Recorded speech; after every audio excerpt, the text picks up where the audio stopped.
I'm ready for action.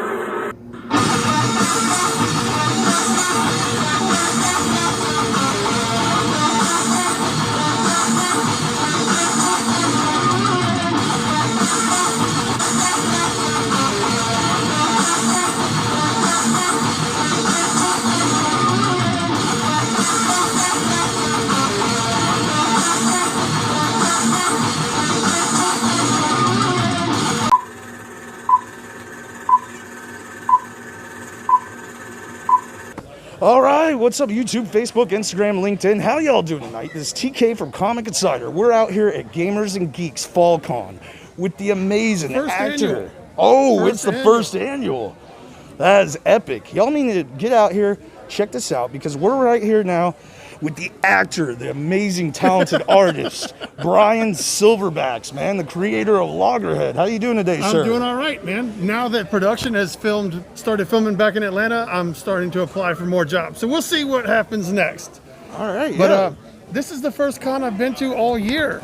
This is the first one of the year for you? Yeah, because February was Pensacon. Well, yeah, but we had Pensacon. But I wasn't set up to sell. I was just there networking. Right. Does this have to be? No, I don't care. I just do that for them. Hey, stay safe. But I also want to be heard, right? Right. Yeah, these masks are so hard to, you gotta speak louder. Yeah, and my asthma doesn't make it easy for me to deal with. So, I don't know. Is your show PG-13 or is it? Yeah, it's PG-13. It's practically R. Okay, I didn't know. I just didn't want to drop any F-bombs. You know how I talk, right? Here, all right. But so we're here in Mobile, Alabama for the next 2 days. And this is actually the first convention I've been at with the book Loggerhead. Oh my God. This book was supposed to come out in May. Yeah, this was a lot earlier this year. But the COVID shut Diamond down and the whole production went out, so it didn't come out till July 7th. All right. So July 7th, so I haven't been to a show to be able to promote the release of the book, so it kind of just fell on its face because I didn't get to go out and promote it like I wanted to. So well, that's cool. We got it out here now. I say to hell with it. I'm already working on the next thing. You know what I mean? So how much does that issue run for? Because we're definitely going to try to buy a copy off. $3.99. Well, I'll sell it at the shows for $5, just because $5, I usually try to keep 5, 10, 15, 20. Right. But if you go to your comic book shop, they should probably charge you $3.99. But if you're buying it from me, you're going to pay $5 because I'm going to give you a Coke and a smile. Right. Yeah, if we could get a shot for that for the camera, that is awesome. That's Loggerhead. That's the B cover. Walter Ostley did this cover. He's the guy that drew Metal Shark Bro. So on Loggerhead, there's a few other characters done. What was the whale guy? Was that Apex? Well, he's not. There is Apex, but it's not. He's not in this book. He just occupies the world. He's in that universe. Same universe. Okay. This is the universe they all live in, right? Kara Prime. Kara Prime is the new Kickstarter that I've got going on right now. Awesome, man. It's the updated version of this. So I made this long before I really got into comics. Yeah. And so I made this handbook of all these different characters that live in the same universe together. But in the 3 years I've had this, I've grown and I know more about world building. I know more about the world of comic books. So I've taken all of this information and I've updated it, and now it's on Kickstarter, and you can order the updated Kara Prime handbook, which is going to have Apex in it. And I don't know if you're familiar, but the next big story for Loggerhead, he's going to be fighting a cybernetic polar bear cyborg creature. What? Yeah. So oh my God. Inside the new handbook, there's that creature is in the new handbook, whereas that creature is not in this current version. And there's also 3 other new characters that are in the new version that aren't in this. So it's really more of a preview of what's to come with all the cool stuff that I'm building. And as even pretty much building a whole universe, man. And that's the goal. That's the goal, because I don't want to just tell one type of story. You may not like Loggerhead. You may be like, I don't give a shit about big turtles. So you may be more into that's my thing. But so you may be into, let's say I want more of a horror story. So I've got characters that I've created in the new handbook that are designed to tell horror stories. So I'm writing those stories right now. They may never meet Loggerhead, but they occupy the same world.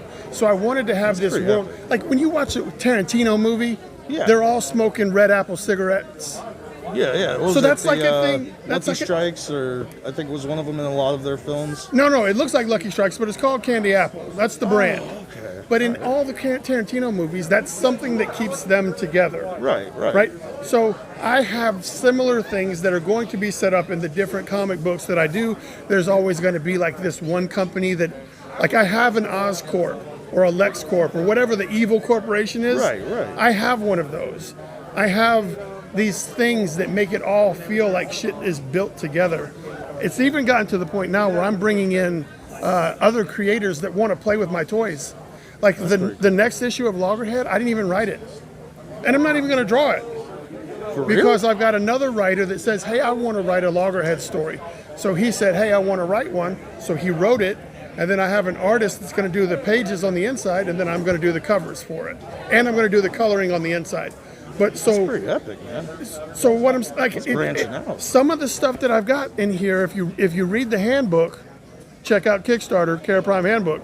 But some of the characters and the backstories and the stuff they are just appealing to people that want to create. They're like, holy shit, man, you did all the legwork already. You created the world. You created this backstory. Right. All I have to do is tell a fun tale. That's pretty That's what I'm trying to do, man. That's what I'm trying to do. That is some awesome stuff, man. So find me on social media with Brian SilverBax. Just do that. I don't know when he's going to shut this interview down, but find me on social media. Yeah. You're what was it, on Facebook? I'm on Facebook and Instagram. So it's BRYAN SilverBax. All right. It's pretty easy to find. It looks like a gorilla going. I've seen the logo. I love that, by the way. But yeah, so I'm really trying to make things happen. Even though this one didn't do so well, COVID kind of donkey punched it. But everything else is going to be for everybody the whole year. I mean, yeah. Well, like this event going on this weekend, I am so glad that we're actually even getting to hang out and just not be stuck at the house like doing it over the the internet, those virtual interviews, virtual conventions, that whole shit. You lose a lot of. Getting a commission and having it mailed to you isn't the same as come back in an hour and I'll hand you this fucking piece of gold right here that I just drew. Yeah. Like, you know what I'm saying? Like autographed and everything. Yeah, like that. And then we take a picture, we got a selfie, whatever the case is. That's something that you can't get at the virtual con. You always got to always be worrying about one of those celebrities also that's like, okay, they've been home in 6 months. They actually are doing the interview in their boxers. Yeah. And it's like they go stand up after the interview and it's like, oh my God. What did I see? I saw an interview recently with the guy that just played Richard Jewell. You know, he was in the second season of Cobra Kai. Was in that. Yeah. That's the Clint Eastwood one. Yeah. Right? But so he was the guy that was Richard Jewell, and he did an interview. That dude is wearing like just a button-down Hawaiian shirt, and it's opened, and it's got all this meat hanging out, and he's got all of his chest hanging out, and I'm just like, I don't know that I would.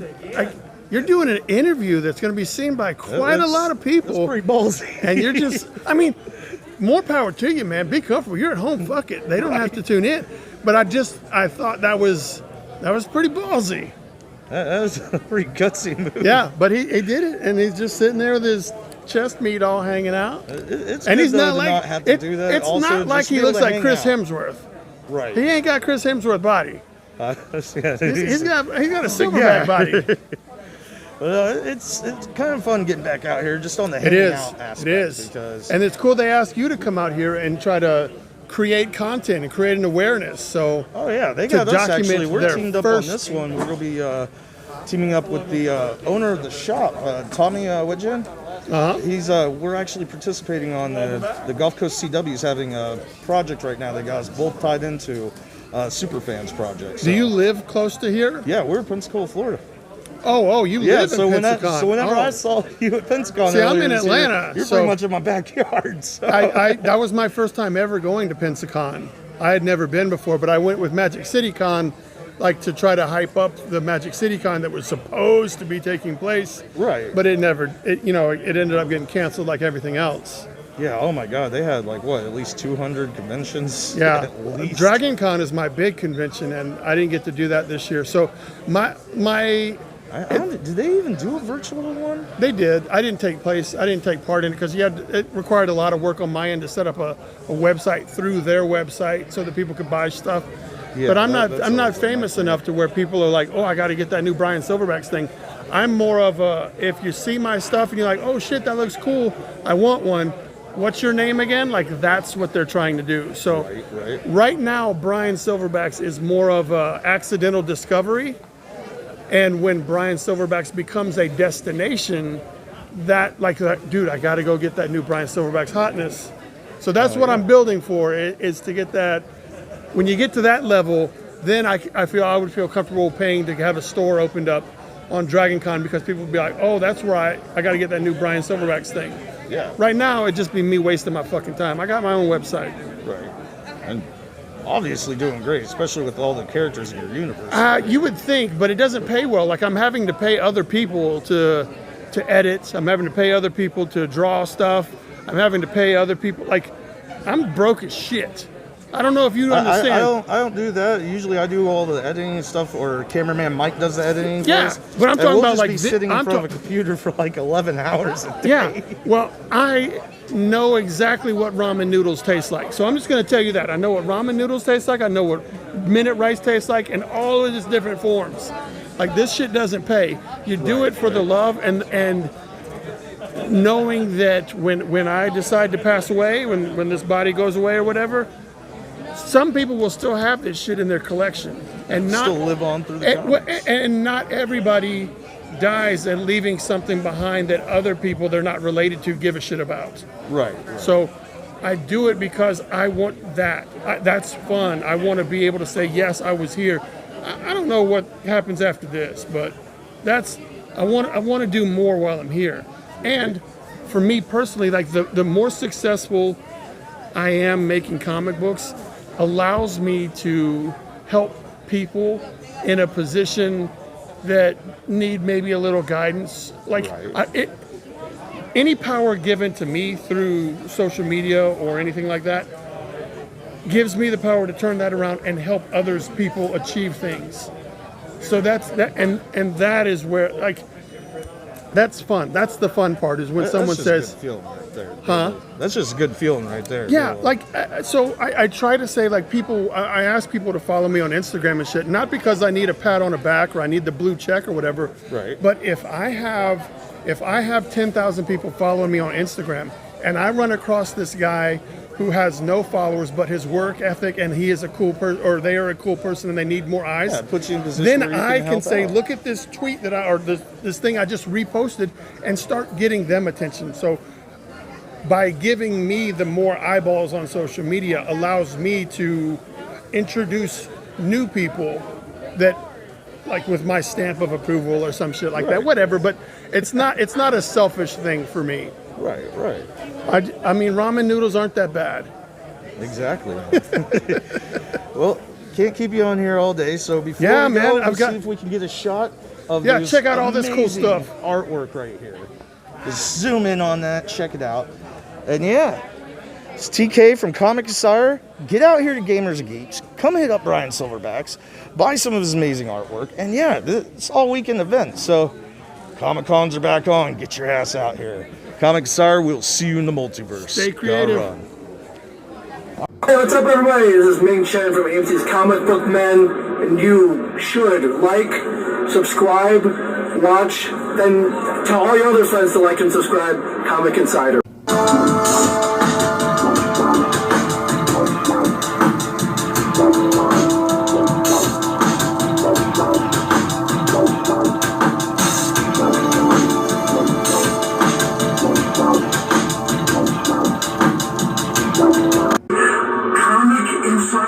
You better be watching it. Yes, I will. I will. Let you never find you. I'll find you. You better be watching. Insider.